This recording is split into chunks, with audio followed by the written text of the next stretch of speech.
Sir மார்க்கெட்டை பார்த்தீங்களா? ஒவ்வொரு நாளும் ஒவ்வொரு மாதிரி இருக்குது இல்லையா? திடீர்னு ஏறுது, திடீர்னு கண்ணாபின்னான்னு இறங்குது, ஒன்றுமே புரியல. ஒருத்தர் சொல்கிறாரு, சார் மார்க்கெட் கிராஷ் ஆகிடும் சார், பேசாமல் விற்றுருங்க சார், எதுக்கு சார் வம்பு, இதுக்கு மேலே ஏறும்னு தோணலை சார் அப்படிங்கிறாரு. இன்னொருத்தர் சொல்கிறாரு, சார் கோவிடில் அடி வாங்கினது பார்த்தாதா, கோவிடுன்னு சொல்லிட்டு நீங்கள் எல்லாம் இன்வெஸ்ட்மெண்ட்ஸ்லேருந்து வெளியே வந்துட்டீங்க, அதோட அப்சைடெல்லாம் தொலைச்சிட்டிங்க, பேசாமல் இருங்கன்னு. சரி, மார்க்கெட் மட்டும் ப்ராப்ளம்னா பரவாயில்ல, அதே நேரத்தில் 401k கீழே போகுது, ஆஃபீஸில் ஏதோ எமர்ஜென்சி மீட்டிங், ஏதோ இருக்கான், உங்களை எப்படி எஃபெக்ட் பண்ணணும்னு தெரியல, இந்தியாவிலேருந்து அம்மாவுக்கு உடம்பு சரியில்லைன்னு நியூஸ் வருது, அதே நேரத்தில் பொண்ணோட காலேஜ் ஃபீஸ் கட்டணும். தன்னாலும் ஒரே நேரத்தில் வந்தால் என்ன பண்ணுறது? எதை விற்கிறது, எதை பாதுகாக்கிறது, முதல்ல எப்படி டிசைட் பண்ணுறது? இந்த மாதிரி நேரத்தில் தான் பதட்டம் ஜாஸ்தியாக இருக்கும். அது மட்டும் இல்லை, ஒவ்வொரு ஃபேமிலிக்கும் அவங்க சுச்சுவேஷன்ஸ் ரொம்ப யூனிக்காக இருக்கும், அதுக்கு தகுந்த மாதிரி முடிவெடுக்க வேண்டியிருக்கும். அந்த நேரத்தில் போய் நம்ம மார்க்கெட் ப்ரெடிக்ட் பண்ணிகிட்டு இருக்க முடியாது. எல்லாம் ஒரே கன்ஃபியூஷனாக இருக்கும்போது கிளியர் மைண்டு வேணும், கிளியர் பிளான் வேணும். முதல்ல என்ன நடக்குதுங்கிறது புரியணும். ஒரு குட்டி ஃப்ளாஷ்பேக், 1977 இருக்கும்னு நினைக்கிறேன். ஒரு பயங்கர வெள்ளம் வந்தது. ட்ரிச்சியில் எல்லார் வீட்லேயும் தண்ணி புகுந்து ஒரே நிறைய சேதம். கரண்ட்டு கட்டு, சப்ளைஸ் இல்லை, கீழே இருக்கிற வீடெல்லாம் அவுட் அப்பார்ட்மெண்ட்டில் இருக்கும்போது மாடு கண்ணெல்லாம் கூட நிறைய போயிடுச்சு. Lots of turmoil basically. அந்த நேரத்தில் பவானி சாகர் உடஞ்சி போச்சு சார், அந்த டேம் உடஞ்சி போச்சுன்னு ஒரு நியூஸு. எத்தனை பேருக்கு ஞாபகம் இருக்கும்னு தெரியல, கமெண்ட்டில் சொல்லுங்கள். ஐயோ, இன்னொரு புயல் வருதே, நம்ம எல்லாம் எப்படி சமாளிக்க போகிறோமோ, மாடியில் இருக்காதீங்க அப்படிங்கிறாங்க. ஆனால் எப்படி கீழே வருது? கீழே கழுத்துக்கு மேலே தண்ணி இருக்குது, இன்னும் வடிஞ்ச பாடு இல்லை. மேலே இருக்காதீங்கன்னா எங்கே போகிறது? கடைசியில் அது வெறும் ஒரு புரளி. அது மாதிரி மார்க்கெட் அவுட்டு அப்படிங்கிறது புரளியா, இல்லை நிழல் நிஜம் ஆகிடுமா? எப்படி தெரிஞ்சுக்கிறது? எதை வச்சு டிசைட் பண்ணுறது? அதை தான் டீட்டெயில்டாக பார்க்க போகிறோம். இந்த மார்க்கெட் கொடுக்குற க்ளூ ஒவ்வொன்றா பார்க்கலாம். First cap ratio. இதை புரிய வைக்கிறதுக்கு ஒரு சிம்பிள் எக்ஸாம்பிள் எடுத்துக்கலாம். சென்னையில் ஒரு நல்ல 2 பெட்ரூம் ஃப்ளாட்டு, நல்ல ஏரியா உங்களுக்கு வாங்கணும். இருக்கிறதுக்கு வாடகைக்கு விட ஏரியா நல்ல ஏரியான்னு சொல்லியாச்சு, நல்ல பில்டிங், ஒரு ப்ராப்ளமும் கிடையாது, பேப்பர் ஒர்க்லாம் கரெக்டாக இருக்குது. ஆனால் அந்த ஏரியாவோட நார்மல் ப்ரைஸை விட 5 மடங்கு கேட்குறாங்கன்னு வச்சுங்களேன். அதாவது 60 லட்ச ரூபா வீடு அப்படின்னு நீங்கள் மதிப்பு போட்டு வச்சுருக்கீங்க, ஆனால் விலை 3 கோடி ரூபா. நீங்கள் ஃபஸ்ட்டு என்ன கேட்பீங்க? ஏன்னா ஃப்ளாட்டு 5 மடங்கு பெருசா, அப்படின்னா ரெண்ட் 5 மடங்கு வருமா? ரெண்டும் இல்லை. அப்போ என்ன நடக்குது? இன்னும் நடக்காத பல வருட க்ரோத்துக்கு இன்றைக்கே நாம் அந்த ப்ரைஸை கொடுக்குறோம். CAPE ratio behaves like that. கேப்னா என்ன? Cyclically adjusted price to earnings. இது ஒரு வேல்யூவேஷன் மெட்ரிக். இன்றைக்குள்ள மார்க்கெட் ப்ரைஸை எடுத்துக்கோங்க, டிவைடட் பை 10 வருஷம் இன்ஃப்ளேட்டட் அட்ஜஸ்டட் ஏர்னிங்ஸ். இது ரெண்டையும் கம்பேர் பண்ணுது. லாங் டேர்ம் ஹிஸ்டாரிக்கல் ஆவரேஜ் 17 தான், இப்போ அது சுமார் 42. ஆஸ் யூஷுவல் இந்த மாதிரி ஒவ்வொரு இண்டிகேட்டருக்கும் ஏதாவது ஒரு அப்ஜெக்ஷன் இருந்துக்கிட்டே இருக்கும். சார், இந்த 10 வருஷத்துக்கு முன்னால் இங்கே ஐடி பார்க் இல்லை, 7 வழி சாலை இல்லை, அதனால் நீங்கள் அந்த 10 வருஷத்துக்கு கூட ஒப்பிட முடியாது. அது மாதிரி தான் சார் மார்க்கெட்டு. முன்னால் மேனுஃபேக்சரிங் சென்ட்ரிக்காக இருந்தது, இப்போ தான் டெக்னாலஜி சாஃப்ட்வேர் பேஸ்டு ஆகிடுச்சு, அதனால் நீங்கள் இப்படி சொல்ல முடியாது சார், அதனால் இதை நீங்கள் ரொம்ப பெருசாக எடுத்துக்க முடியாதுன்னு வாதாடுறவங்களும் இருப்பாங்க. பட் ஹிஸ்டாரிக்கலி இதுதான் செகண்ட் ஹையஸ்ட்டு. ஃபஸ்ட்டு பெஸ்ட்டு 44.2 அந்த .comல பபுளுக்கு ஜஸ்ட் முன்னாடி. சரி, இது ஆயில் சேஞ்ச் பண்ணுங்கன்னு சொல்கிறாங்க சார், அதுக்காக வண்டியே கிராஷ் ஆகிடும்னு எடுத்துக்கிறதா? சரி, அந்த அனாலஜி எடுத்துக்கிட்டோம்னா மார்க்கெட்டு வெறும் கேப் இண்டிகேட்டரை வச்சு பார்த்தா கிராஷ் ஆகுமா? இல்லை, எக்ஸ்பென்சிவாக ஆகலாம். ஆனால் இந்த மாதிரி ஆர்டினரி ஃபியூச்சர் போதாது, எல்லாமே பர்ஃபெக்டாக நடக்கணும். அது மீன்ஸ் இட்ஸ் ஹைலி ப்ரைஸ்னு அர்த்தம்.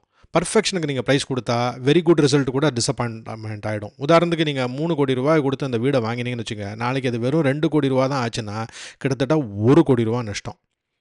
ஸ்டில் இந்த கேப் இண்டிகேட்டர் ஒரு இண்டிகேட்டரை வச்சு நம்ம டிசைட் பண்ண போகிறோமா? இல்லை, அடுத்த இண்டிகேட்டருக்கு போகலாம். ஒரு கல்யாணத்தில் ஃபுட்டு, மண்டபம், ட்ரெஸ்ஸு, ட்ராவல், மியூசிக் எல்லாத்தையும் தாண்டி அதை விட இந்த ரிசப்ஷன் டெக்கரேஷன் மட்டும் அதிகமாக இருந்தால் எப்படி இருக்கும்? கல்யாணம் சூப்பர், ஆனால் ஆக்சுவல் செலிப்ரேஷனை கம்பேர் பண்ணும்போது டெக்கரேஷன் ரொம்ப அதிகம். இந்த பஃபெட் இண்டிகேட்டரும் அதே மாதிரி தான். மார்க்கெட்டோட டோட்டல் வேல்யூ எடுத்துக்கிட்டு அதையும் யூஎஸ் எக்கானமி ஒரு வருஷத்தில் ப்ரொடியூஸ் பண்ணுற அவுட்புட்டையும் கம்பேர் பண்ணுது. இந்த கால்குலேஷன் ஒவ்வொரு சோர்ஸுக்கு ஏற்ற மாதிரி மாறுது. பட் த ரீசன்ட் எஸ்டிமேட் என்னன்னாக்கா 214% 237 வரைக்கும் இந்த ரேஞ்ச் இருக்குது. ஹிஸ்டாரிக்கலாக பார்த்தீங்கன்னு வச்சுங்களேன், மார்க்கெட் எக்கானமியை கம்பேர் பண்ணும்போது ரொம்ப எக்ஸ்பென்சிவ். 75 to 90% healthy. ஒரு கம்பேரிசனுக்கு இதே .com பபுளில் வந்தபோது பஃபெட் இண்டிகேட்டர் வாஸ் அரவுண்ட் 140%, இப்போ 230. யோசனை பண்ணி பாருங்கள். So market value divided by economy is historically elevated. இது உடனே இந்த டேட்டில் கிராஷ் ஆகிடுமா அப்படின்னு சொல்லாது. டெக்கரேஷன் ரொம்ப காஸ்ட்லிங்கிறது சொல்லுது. கல்யாணம் ஓகே சார், ஆனால் டெக்கரேஷன் நீங்கள் கொஞ்சம் ஓவராக செலவு பண்ணிட்ட மாதிரி தான் இருக்குது. அப்படின்னா என்ன அர்த்தம்? மார்க்கெட் டேர்ம்ஸில் prices are inflated, not worth. கொடுக்க வேண்டிய ப்ரைஸுக்கு இவ்வளோ ஒர்த் இல்லை சார். இந்த பாஸ்ட் இப்படி இருக்கும்போது எக்கானமி கூல் ஆஃப் ஆகிருக்கு. சரி, முக்கியமான இண்டிகேட்டர் ஈல்டு கர்வ் பற்றி நீங்கள் பேசவே இல்லையே சார். கரெக்ட், பேசலாம். 1960க்கு அப்புறமா ஒவ்வொரு யூஎஸ் ரிசெஷனுக்கு முன்னாடி இந்த ஈல்டு கர்வ் இன்வெர்ட் ஆகிருக்கு. ஆனால் இது ஸ்டாக் மார்க்கெட் கிராஷ் ப்ரெடிக்டர் கிடையாது, ஆனால் recession warning indicator. Sir yield கர்வ்னா என்ன? அதை சொல்லாமே சொன்னால் என்ன அர்த்தம்? சரி, எப்படி சொன்னால் ஈஸியாக புரியும். உங்களுக்கு 2 ஃப்ரெண்ட்ஸ் இருக்காங்கன்னு வச்சுக்கலாமே. 2 பேருக்கும் 50,000 ரூபா கடன் கொடுக்குறீங்க.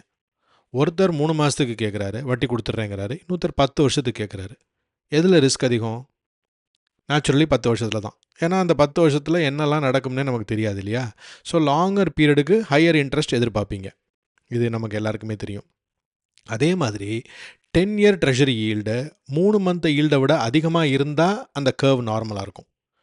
இந்த கான்செப்ட்குள்ளே நான் ரொம்ப போகலை, due to various market conditions. அதோட நிறுத்திக்கலாம். இந்த 3 மந்த் ஈல்டு இருக்கே, 10 இயர் ஈல்டை விட என்ன, நம்ம உதாரணம் எப்படி சொல்லணும்னா 3 மாத வட்டி 10 வருஷ வட்டியை விட மேலே போயிடும். நார்மலி இருக்கிறது உல்ட்டாவாயிடும். அதுக்கு பேர் தான் இன்வெர்டட் ஈல்ட் கர்வ். ஹிஸ்டாரிக்கலி இந்த இன்வர்ஷன் ரிசெஷனுக்கு முன்னாடி வரதுக்கான வார்னிங். எப்படி ஒரு சுனாமிக்கு முன்னாடி எப்படி கடல் தண்ணியெல்லாம் ஃபஸ்ட்டு கரையை விட்டு போகுமோ அதே மாதிரி பேசிக்கலாக இந்த இன்வெர்டட் ஈல்டு கர்வை அப்சர்வ் பண்ண பிறகு கொஞ்ச நாளில் இல்லைனா மாதங்களில் ரிசெஷன் வருது. ஆவரேஜாக அரௌண்ட் சுமாராக 11 மாதத்தில்.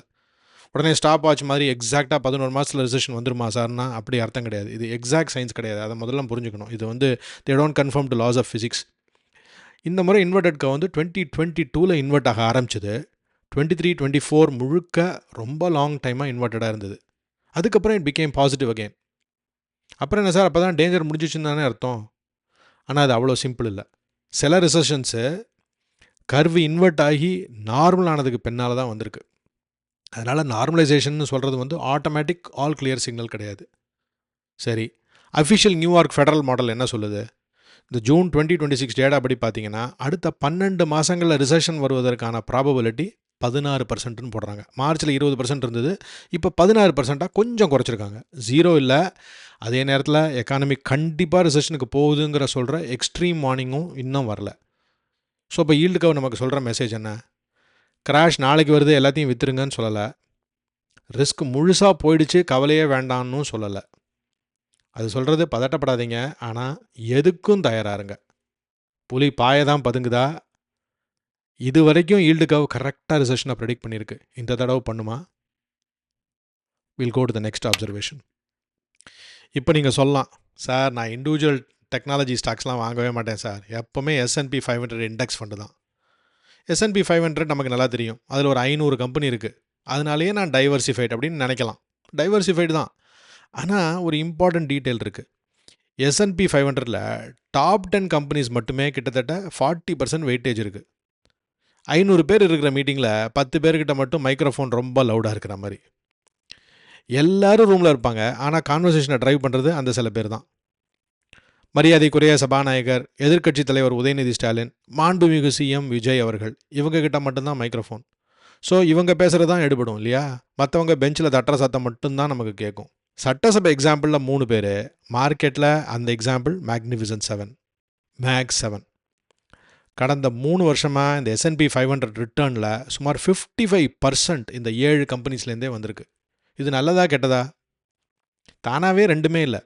ஆனால் நம்ம ஹோல் மார்க்கெட்டை வாங்கியிருக்கேன், S&P 500ல் தானே நான் இருக்கேன்னு நினைக்கும்போது எவ்வளவு அந்த ரிட்டர்ன் வந்து சில கம்பெனிஸ் மேலேயே டிபெண்ட் ஆகுதுங்கிறத நம்ம நல்லா தெரிஞ்சுக்கணும். உங்கள் மியூச்சுவல் ஃபண்டக்குள்ளே ஓப்பன் போய் பண்ணி பார்த்தா இந்த 7 பேர் இருக்காங்களான்னு பாருங்கள், அவங்க வெயிட்டேஜ் என்னங்கிறத பாருங்கள். சார் இவங்கெல்லாம் AI ஃபஸ்ட்டு கம்பெனி சார், ஆடி முடிஞ்சு ஆவணியில் டாப்பாக வருவாங்க பாருங்கள் சார். ஓகே, AI உண்மை தான். ஆனால் ரிட்டர்ன் எல்லாமே ரியலைஸ் ஆகிடுச்சா? இந்த கம்பெனிஸோட வெரி பிக் பெட் AI, ஒத்துக்கிறேன். AI ஃபேக்குன்னு நான் சொல்லலை, AI real, demand is real, revenue could be real. ஆனால் செலவு சாதாரணமாக இல்லை. ஆல்ஃபபெட் வந்து 2026 ஃபுல் இயருக்கு சுமார் $175 $185 பில்லியன் வரைக்கும் கேபிட்டல் எக்ஸ்பெண்டிச்சர் பண்ணியிருக்காங்க. மைக்ரோசாஃப்ட் ஒரே குவார்ட்டரில் பில்லியன்ஸ் ஆஃப் டாலர்ஸ் கேபெக்ஸ் பண்ணியிருக்கு. காசு பண்ணுறாங்களா? ஆனால் அதுக்கு மேலே இன்வெஸ்ட்மெண்ட் பண்ணியிருக்காங்க. Are these companies too big to fail? Are இவங்களில் ஒருத்தம் புட்டுக்கிட்டா என்ன ஆகும்? ஒரு புதிய 5 ஸ்டாரை கட்டுறாங்கன்னு வச்சுங்க, கஸ்டமர்ஸ் கண்டிப்பாக வருவாங்க. எக்ஸாட்டிக் மட்டும் இல்லை, டேஸ்டியாகவும் இருக்கலாம். ஆனால் இன்வெஸ்ட்மெண்ட் கொஸ்டின் வேறு. கட்டின செலவுக்கு ஏற்ற கலெக்ஷன் வருமா? எவ்வளோ சீக்கிரம் வரும்? இந்த காம்படிட்டர்ஸ் எல்லாரும் சேர்ந்து 5 ஸ்டார் கட்டினா என்ன ஆகும்? அதனால் கேள்வி ஏஐ சக்ஸஸ்ஃபுல் ஆகுமாங்கிற மட்டும் இல்லை, இந்த அளவுக்கு செலவு செஞ்ச பிறகு இன்வெஸ்டர்ஸ் எதிர்பார்க்குற அளவுக்கு ப்ராஃபிட் வருமா? இந்த இடத்துல தான் சிஸ்கோ நமக்கு ஒரு முக்கியமான லெசன் சொல்லுதுன்னு நான் நினைக்கிறேன். 2000 இன்டர்நெட் வந்து பொய் கிடையாது. சிஸ்கோ ஃபேக் கம்பெனி கிடையாது. Routers are real, revenue growth real. உலகத்தையே இன்டர்நெட் மாற்ற போகிற டைம் அது, எல்லாம் சரி. ஆனால் ஒரு ஃபஸ்ட் டே அன்றைக்கி ரஜினிகாந்த் டிக்கெட்டுக்கு 10,000 நீங்கள் கொடுத்தீங்கன்னா, சார் தலைவர் படம் சார் கொடுக்கலாம் சார், ஓகே படம் பிளாக் பஸ்டர் ஆகலாம், நீங்கள் படத்தையும் ரொம்ப என்ஜாய் பண்ணலாம். ஆனால் 10,000 டிக்கெட்டு நல்ல ஃபைனான்ஷியல் டெசிஷனாக இருக்க முடியாது. சிஸ்கோ கம்பெனி யூஸ்ஃபுல்லாகவே இருந்தது. ஆனால் இன்வெஸ்டர்ஸோட ஃப்யூச்சர் சக்ஸஸுக்கு முன்கூட்டியே ரொம்ப அதிகமாக ப்ரைஸ் கொடுத்ததுனால ஸ்டாக் ப்ரூட்டலாக ஃபாலோ ஆச்சு. அதுதான் லெசன். கம்பெனி பற்றி நம்ம ரைட்டாக இருக்கலாம், ஆனால் price could be completely wrong. முக்கியமாக let's come back to Warren Buffett. World's best investor கம்முன்னு இருந்தால் நமக்கு கொஞ்சம் பயமாக இருக்குது இல்லையா? என்னடா இந்த ஆள் இன்வெஸ்டிங் குரு, இவர் ஏன் இவ்வளோ சைலண்ட்டாக இருக்கார்? இந்த மார்ச் 31 இந்த 2026 டேட்டா படி பர்க்ஷேரோட இன்சூரன்ஸ் இருக்குல்ல, அதோடைய பிஸ்னஸ்லேருந்து வர ஜென்ரேட் பண்ணுற கேஷ் ஈக்குவலன்ஸு, யூஎஸ் ட்ரெஷரி பில்ஸ், இப்படி எல்லாத்தையும் சேர்த்து ஒட்டு மொத்தமாக போட்டால் $373.5 பில்லியன் லிக்விடிட்டி. வீட்டு உண்டியலில் கொஞ்சம் பணம் சேர்ந்தாலே நமக்கு உடனே கை நமங்கும், அதுக்கு பிளான் பண்ணுவோம் இல்லையா? தலைவர் அரிசி பானைக்குள்ளே 373 பில்லியன் வச்சுக்கிட்டு கம்முன்னு இருக்கார். இதனால் உடனே பஃபெட் வந்து கிராஷை ப்ரெடிக்ட் பண்ணுறாரு அப்படின்னு நம்ம அர்த்தம் பண்ணிக்கலாமா? பர்க்ஷேருக்கு இன்சூரன்ஸ் ஆப்ளிகேஷன்ஸ் நிறையவே இருக்குது. ஏன்னா திடீர்னு யாராவது ஏதாவது சூ பண்ணிட்டாங்கன்னா இன்சூரன்ஸுக்கு பணம் கொடுக்க வேண்டியிருக்கும். அக்விசிஷன் ஆப்பர்ச்சுனிட்டிஸ்க்கு தேவைப்படலாம். அவங்களுக்கு எதுக்குலாம் இவ்வளோ பணங்கிற எக்ஸாக்ட் ரீசன் அவங்களுக்கு மட்டும்தான் தெரியும். இருந்தாலும் நம்மளோட மைண்ட் வாய்ஸ் ப்ரெடிக்ஷன் என்ன சொல்லுதுன்னா, Warren Buffett is playing the ராகுல் டிராவிட் டைப் ஆஃப் கேம். ஏன் அப்படி சொல்கிறோன்னா, ராகுல் டிராவிடு எல்லா பாலையும் அடிக்க ட்ரை பண்ணவே மாட்டார் இல்லையா? க்ரௌடு பாட்டுக்கு கத்தும், டிராவிட்னு கத்தும். ஸ்கோர் போர்ட் ப்ரெஷர் இருக்கலாம். பால் அவுட் சைடு ஆஃப் ஸ்டம்ப்னா அது லீவ். அது பயம் இல்லை, அது ஜட்ஜ்மெண்ட். விக்கெட்டை ப்ரொடெக்ட் பண்ணால் தான் சரியான பால் வரும்போது பனிஷ் பண்ண முடியும். ஸோ மார்க்கெட்டும் அப்படி தான், எஸ்பெஷலி இந்த டயத்தில், ரைட்? பிச்சு மோசமாக இருந்தால் வெல் லெஃப்ட் விடுறதில்ல, தப்பே இல்லை. அதில் ராகுல் டிராவிட் கில்லாடி, வாரன் பஃபெட் அதை விட பெரிய கில்லாடி. சரி, 5 க்ளூஸ் பார்த்துட்டோம். இப்போ என்னென்ன பார்த்தோம்? கேப் ரேஷியோ, அது வந்து ரெட், ஹிஸ்டாரிக்கல் எக்ஸ்ட்ரீமில் இருக்குது. ஃப்யூச்சர் ரிட்டர்ன்ஸுக்கு ப்ரெஷர் போடுது. அது கிராஷ் டைமரா? இல்லை, பட் ஸ்டில் அது ரெட்டில் இருக்குது. பஃபெட் இண்டிகேட்டர், அது ரெட். மார்க்கெட் வேல்யூவும் எக்கானமியும் கம்பேர் பண்ணும்போது எக்ஸ்ட்ரீம்லி எலவேட்டடாக இருக்குது. நம்ம அப்போவே பார்த்தோம் இல்லையா? இதுவும் கிராஷ் டைமரா? கிராஷ் டைமர் இல்லை, பட் ஸ்டில் இது ஒரு வார்னிங் தான். அது ஈல்டு கர்வ் எல்லோவில் இருக்குது. ப்ரீவியஸ் இன்வர்ஷனோட ஹிஸ்ட்ரியை இக்னோர் பண்ண முடியாது. எவ்ரி டைம் இன்வெர்ட் ஆகி திரும்பி நேராக போகும்போது ஒரு ரிசெஷன் வந்திருக்கு. ஆனால் current model extreme recession warning கொடுக்கல, அன்டில் நவ் கொடுக்கல. ஆனால் கொஞ்சம் டைம் கொடுக்குது. அதே மாதிரி நம்மளோட கான்சன்ட்ரேஷன், அதாவது நம்ம நிறைய பணத்தில் எதில் போட்டிருக்கோம் ஸ்டாக்லன்னு பார்த்தா ஆரஞ்சில் இருக்குது. ஏன்னா இண்டெக்ஸ் டைவர்சிஃபைடு தான், ஆனால் அதோட லீடர்ஷிப் அன்யூஸ்வலி நேரம் இருக்குது. நம்ம சொன்னோம் யார் கையில் மைக்ரோஃபோன் இருக்குன்னு. ஏஐ ஸ்பெண்டிங் ஆரஞ்சில் இருக்குது. டிமாண்ட் அண்ட் ரெவென்யூ ரியலாக இருக்கலாம், ஆனால் ரிட்டர்ன் ஆன் தட் இனார்மஸ் கேபிட்டலை இன்னும் ப்ரூவ் பண்ணணும். Okay, finally Berkshire cash. அந்த கான்டெக்ஸ்ட் இன்ட்ரெஸ்டிங்காக இருக்குது. அதுவே ஒரு மார்க்கெட் சிக்னல் கிடையாது. இப்போது ஓப்பனிங் கொஷனோட ஆன்சருக்கு போவோம். இந்த எவிடன்ஸ் எல்லாத்தையும் பார்த்துட்டு இப்போவே செல் பண்ணுங்கன்னு சொல்கிறேன்னா? இல்லை. ஏன்னா இந்த வேல்யூவேஷன் இண்டிகேட்டர்ஸ்லாம் டைமிங் சொல்லாது. அதான் சொன்னேன், இது ஒரு எக்ஸாக்ட் சயின்ஸ் கிடையாது. ஈல்டு கர்வ் கிராஷ் சொல்லாது, ரிசெஷனை ப்ரெடிக்ட் பண்ணும். பர்க்ஷயர் கேஷ், அவங்க வச்சுருக்கிற கேஷ் வந்து நம்ம ஃபேமிலியோட அலோகேஷனை சொல்ல முடியாது.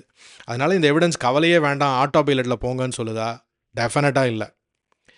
என்னோட பயமெல்லாம் இந்த மார்க்கெட் எக்ஸ்பென்சிவாக இருக்கிறது மட்டுமே இல்லை. ஓகே, அது ஒரு எக்ஸ்பென்சிவாக இருக்கிறது, அது ஒரு symptom.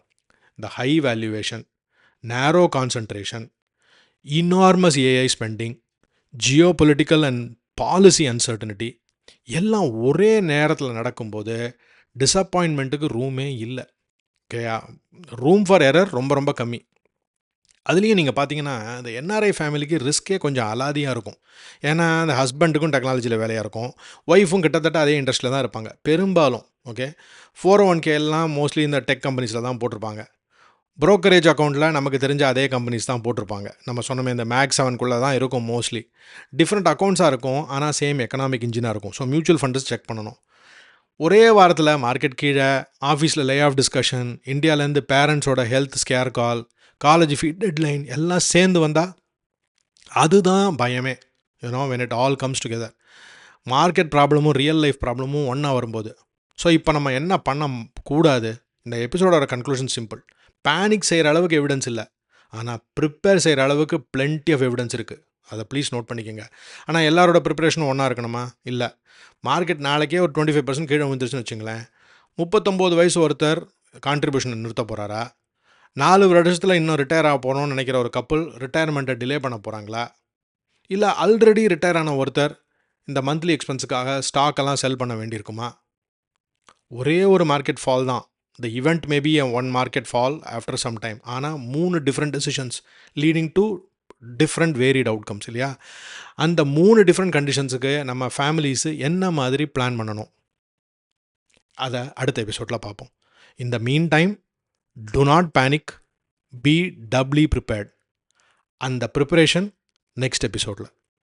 Keep listening to your mind voice. Cheers.